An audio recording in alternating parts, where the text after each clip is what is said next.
রাস্তাটা দেখুন শুধু, কোথায় যাচ্ছি আজকে। আজকে যাচ্ছি প্রায় বাড়ি থেকে মোটামুটি 10 কিলোমিটার দূরে। চলে এসেছি প্রায় যেখানে যাব। কোনোদিনও আসিনি এদিকে, প্রথমবার।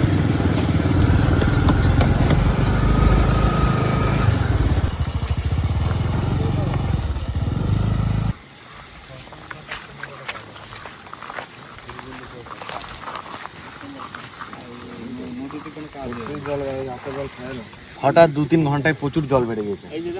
এখানে মনে হয় ধরা হবে না আজকে। তো ওইখানে তো হলো না, অন্য এক জায়গায় এসেছি। এখানে আবার কি অবস্থা কে জানে। এখানে কোনোদিন আসি না, প্রথমবার এদিকে আসছি। সাংঘাতিক জল হয়।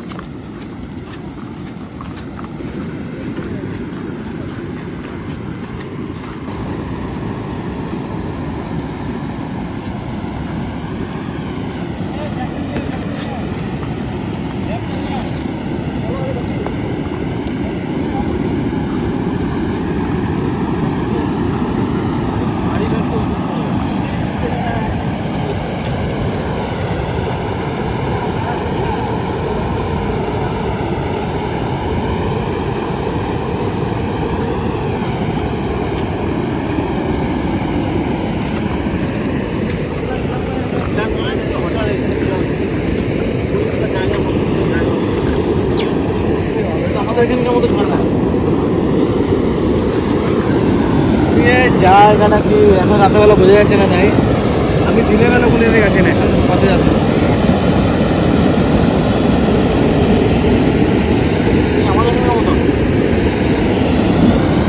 আমাদের এখানে একদিন মাছ ধরে দেখিয়েছিলাম, এরকম ঝর্ণার মতো ছিল, সেম এখানে।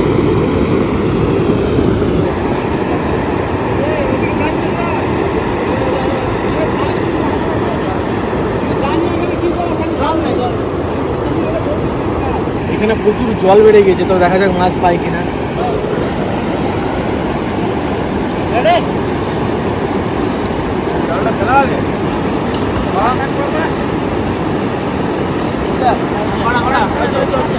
সুব্রত ব্যাগ দাও, ব্যাগ দাও। কি মাছ এটা? বাটা মাছ।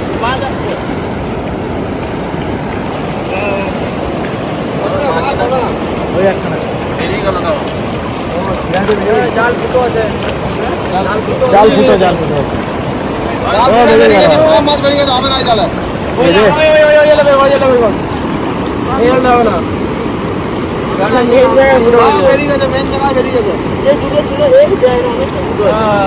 বাবাকে জাল দিতে বললাম, তিনটে জাল আছে বাড়িতে, তার মধ্যে সেরাটাই দিয়ে দিচ্ছি।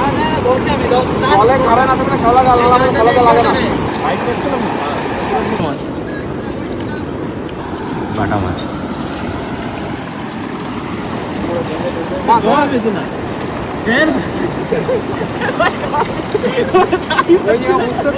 কেমন হবে জলটা?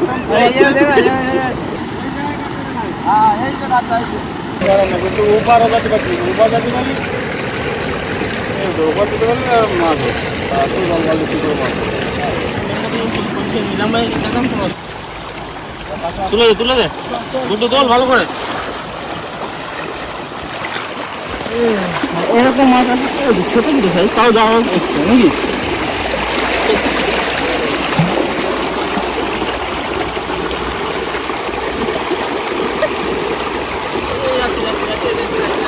জাল তোলা রয়েছে, জাল তোলা হয়েছে।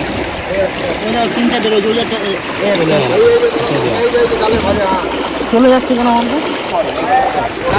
বড় সাইজের আছে, দুটো থাকবে না। মাছ না তো ভালো লাগে, জলই নাই। বাটাই তো আসছে, আমি সব খাচ্ছি না। দুটো আছে, এইবার এটা সাইজ বাবা।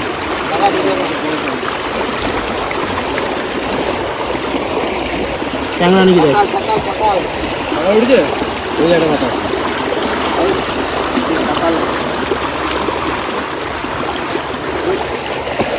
মোটামুটি 500 মাছ হয়ে গেছে, বাটা মাছ সব 500 বাটা হয়েছে। আরে বড় রুই ঢুকে গেলে ধরে রাখতে পারবে? হ্যাঁ, জালে থাকবে নাকি? এই যে এসছে। চার্জার লাইটের চার্জ শেষ, এখন আপাতত টর্চ নিয়ে করতে। তো আজকে আমাদের কপালটা খুব খারাপ আছে, জলের স্রোতও বেশি, মানে জাল নিয়ে দাঁড়ানোই যাচ্ছে না, এত স্রোত। মনে হচ্ছে জাল টাল সব ছেড়ে নিয়ে চলে যাবে। তো যে কটা পেয়েছি মোটামুটি হয়ে যাবে আমাদের, খারাপ পাইনি, অনেক কাছে আছে সব বাটা, মোটামুটি 500-700 হয়েছে। তো এখন বাড়ি চলে যাচ্ছি, পরে একদিন সুব্রতরা ঠিক টাইম দেখে নদীর জল দেখে ডাকবে, সেদিন আসবো। কি পড়েছে এগুলো মাটিতে?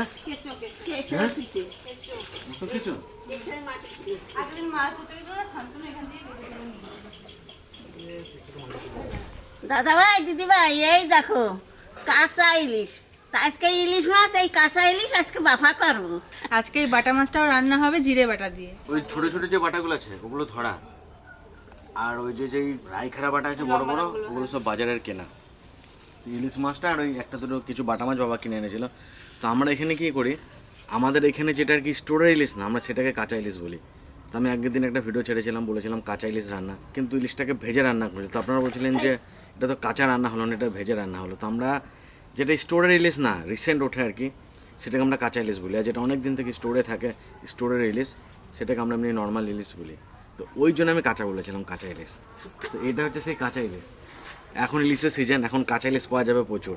আমি বটি ধার করে নিয়ে আসলাম আজকে ভালো করে বাড়ি থেকে। ঠাকুমা, তোমার বটিতে ধার আছে? ওই কাঁথায় আমার এই যে তোমার থেকে আমার বটিতে ধার বেশি, দেখো চকচক করছে আমার বটি। মাছগুলো আজকে রিং পিস করবো না ঠাকুমা? হ্যাঁ, রিং পিস করবো। এত ছোট মাছ তো ইয়ে করা যাবে না। কতদিন পর আজকে একটু ভালো করে রোদ উঠলো বলো? অনেকদিন পরে রে দাদা। এই দেখুন, এইটুকু মাছটাতেও কত তেল, পুরো তেল হয়ে গেল আমার হাতে, চকচক করছে। এই দেখুন, মাছ দুটো ভালো হবে না। আর আজকে আমরা দুই বোনে দুটো মাছ রান্না করব। আমার বড় দিদি রান্নবে ইলিশ মাছ, আর আমি রান্নানি বাটা মাছ। একটা মাছ আমার হয়ে গেছে, আঁশ ছাড়ানো, এবার আরেকটা মাছ আঁশ ছাড়াবো। আর আজকে দুটো মাছই প্রায় একই সাইজে, কিন্তু একটা মাছ একটু সরু, একটা মাছ একটু মোটা। এটাও হয়ে গেল, এবার মাছ পিস করব। প্রথমেই বড়টাই কাটি।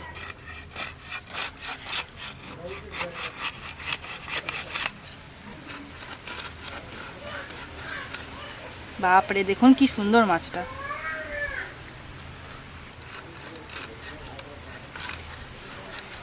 দেখো ঠাকুমা কি সুন্দর মাছটা, কি সুন্দর রক্ত বেরিয়েছে, দেখো পুরো কাঁচা ইলিশ। কাঁচা ইলিশ দেখি তত রক্ত।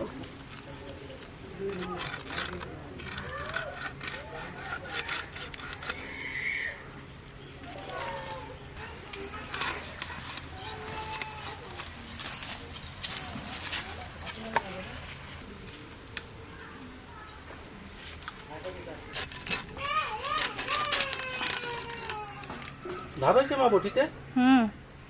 কিন্তু তাও সেরকম না। এটা তো দেখো ঠাকুমা কি রক্ত। দুটো মাছই একরকম বললাম না, মাছ দুটোই বললাম।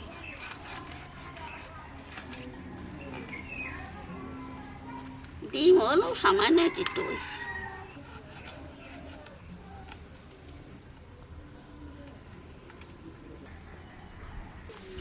ইলিশ মাছ তো আমার কাটা হয়ে গেছে, এবার ঠাকুমা ধুয়ে আনবে, আমি ততক্ষণে ইলিশ মাছের জন্য মশলাটা বেটে নিই। তা দেখুন এখানে কি কি আছে। পোস্ত, কালো সর্ষে, সাদা সর্ষে, কাঁচা লঙ্কা, শুকনো লঙ্কা, এই সব একসাথে বেটে নেবো।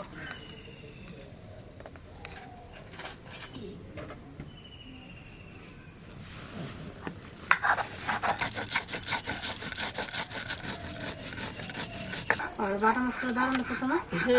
বাটা মাছের ডিম আছে? হ্যাঁ, বাটা মাছের ডিম। আমার 3 হান্ডা দিতে হবে না। আজকে দেবো না, আজকে দেবো না, কালকে দেবো। এবার দিয়ে দেবো কাঁচা লঙ্কা, শুকনো লঙ্কা।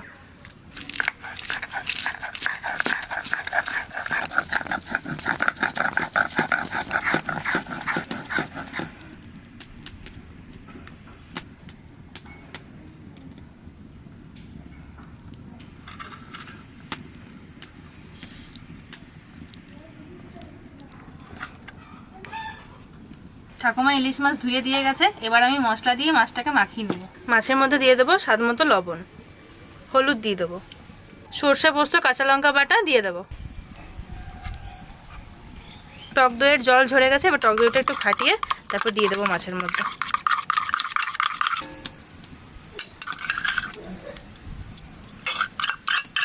পুরো ক্রিমের মতন লাগছে দেখতে। জল ঝরে গেছে ভালো করে।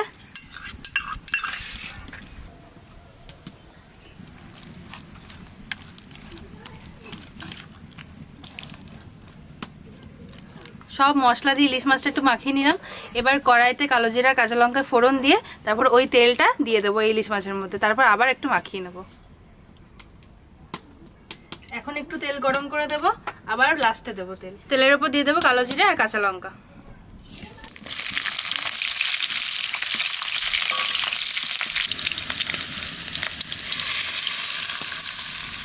তেলটা দেওয়ার সাথে সাথে দারুণ একটা সেন্ট বেরোলো কালো জিরে। এবার আস্তে আস্তে মাখিয়ে নেব। মাছটাকে দেখে মনে হচ্ছে দেখুন রান্না হয়েই গেছে। হট করে কেউ দেখলে বুঝতেই পারবে না। মাছটা দেখে যা লাগতেছে মনে হচ্ছে খেতে রান্না হয়ে গেছে না? না, রান্না হয়ে গেছে, খেতেও দারুণ লাগবে। দেখি আজকে প্রশংসা পাই নাকি সবার। কড়াইতে এখন আর কোনো তেল দেবো না, একবারে মাছটা ঢেলে দেবো। এই তেলটা আগেই ছিল।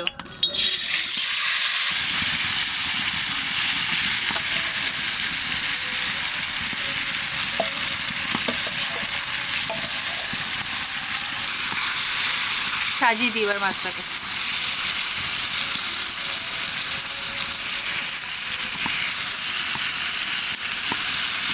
এবার সামান্য একটু মশলা ধোয়া জল দিয়ে দেবো।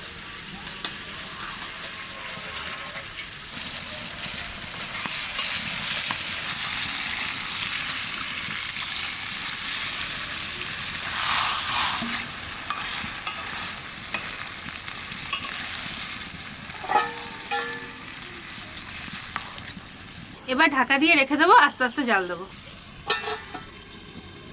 5 মিনিট মতন ঢাকা দিয়ে জাল দিয়েছি। এবার ঢাকনাটা খুলে দেবো।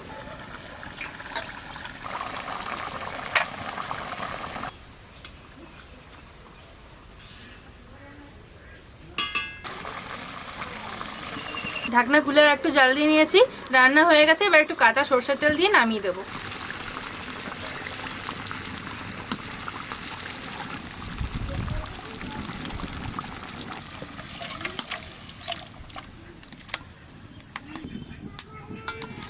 আমার দিদির তো ইলিশ মাছ রান্না হয়ে গেল, তা আমি এখানে বাটা মাছ রাঁধতে নেই। তা প্রথমে লবণ হলুদ মাখাইয়ে ভাজে নেবো।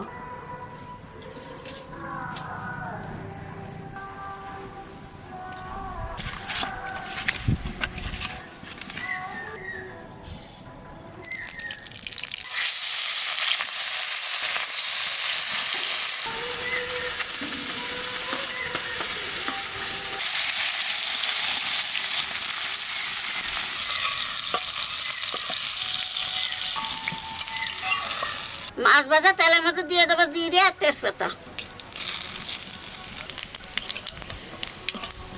একটু আদা আর রসুন একসাথে বাটা। এইবার পেঁয়াজ দিয়ে দেবো।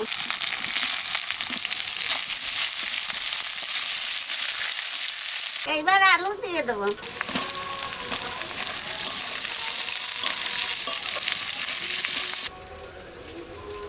স্বাদ মতো লবণ দিয়ে দেবো, হাফ চামচ হলুদ দেবো।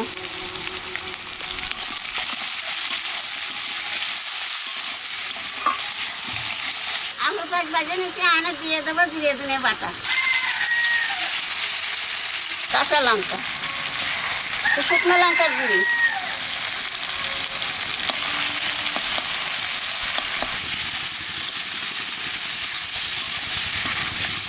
মশলাটা একটু ভাজে নিলাম। এখানে দিয়ে দেবো টমেটো।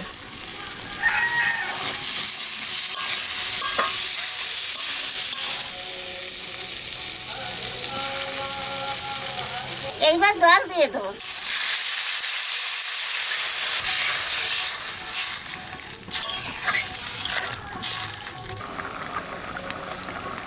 রান্না তো প্রায় হয়ে গেল, এখানে মাছটা দিয়ে দেবো।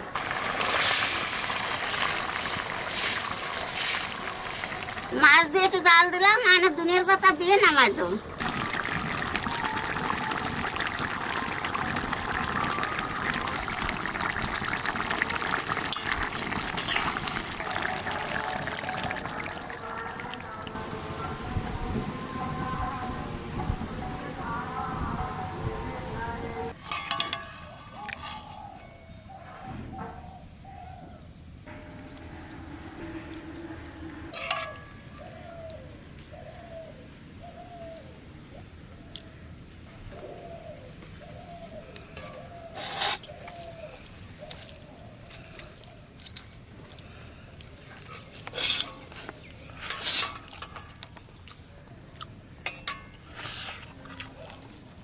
খুব সুন্দর হয়েছে রান্না।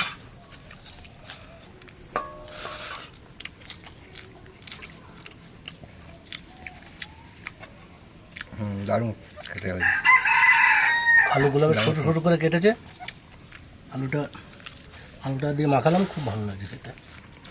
একটু টকটক লাগছে বল, হুম, খেতেও ভালো টমেটো লাগছে। দেওয়া আছে না, ওর জন্য ভালো লাগছে। টমেটো, ধনে পাতা, আলুগুলো অন্যরকম কেটেছে, বেশ একটু টকটক লাগছে, সুন্দর লাগে খেতে।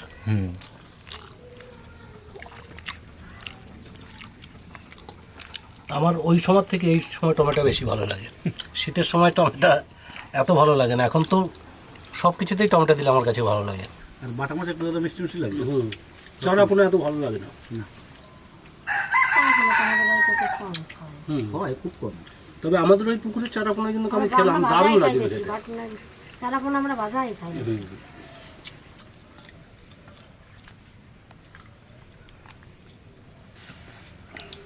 ঝোলটা তো খুব গাঢ় হয়েছে। বাস আর দিও না, ঠিক আছে।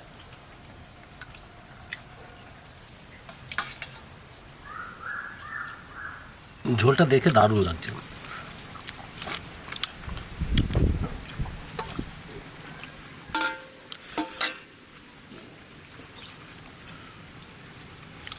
খুব সুন্দর পিস, ইলিশ মাছের এত বড় পিস, মানে মন ভরে যাওয়া পিস। সব মাছে আবার ডিম লাগে, একটা মাছে দুটো মাছেই ডিম আছে মনে হয়। হালকা হালকা ডিম আছে, এটা আমি দেখেই এনেছি। মানে এই ধরনের মাছের তেল হয় বেশি, যেগুলো হালকা ডিমে এসছে সবে।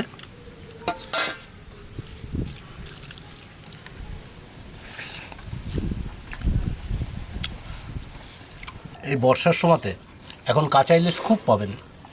এই ধরনের ইলিশ কিনে আনবেন আর এরকম রান্না করে খাবেন, খুব ভালো লাগবে। দেখেছেন কি সুন্দর মাছ।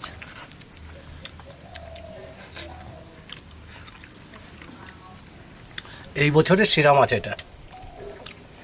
এর আগের দিনও কাঁচা ইলিশ খেলাম, তার থেকে এটা অনেক ভালো।